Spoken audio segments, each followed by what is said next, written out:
حضرت داؤد علیہ السلام کے زمانے میں اللہ تبارک و تعالی نے بنی اسرائیل کو یہ حکم دیا تھا کہ وہ ہفتے کے دن مچھلی کا شکار نہیں کریں گے۔ یہودی چونکہ اللہ کے احکامات میں حدود سے تجاوز کرتے تھے اس طریقے سے کہ احکامات کا استہزاء کر لیتے تھے، مذاق اڑاتے تھے، تو انہوں نے یہ کیا کہ بجائے براہ راست سمندر سے شکار کرنے کے، وہ ہفتے کے دن حوضوں میں مچھلیاں جمع کر لیتے اور اتوار کے دن ان کو شکار کر لیتے، اور یہ کہا کرتے تھے کہ ہم نے ہفتے کے دن شکار تو نہیں کیا۔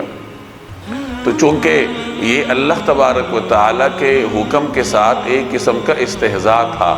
ہیلے بہانوں کے ذریعے انہوں نے حکم کو توڑا تھا، اور یہ کوئی پہلی مرتبہ نہیں ہوا بلکہ مسلسل ان کا یہ طریقہ کار چلا آیا تھا، تو اللہ تبارک و تعالیٰ نے انہیں بندروں میں تبدیل کر دیا، ان کی شکل مسخ کر دی، اور وہ کوئی ایک یا دو نہیں تھے بلکہ جن کو بندروں میں تبدیل کیا گیا تھا۔ مفسرین فرماتے ہیں کہ ان کی تعداد ہزاروں میں تھی، اور وہ 3 دن تک اسی حالت میں زندہ رہے۔ اس کے بعد اللہ تعالیٰ نے ان کو اس صفحہ ہستی سے ان کا نشان تک مٹا دیا۔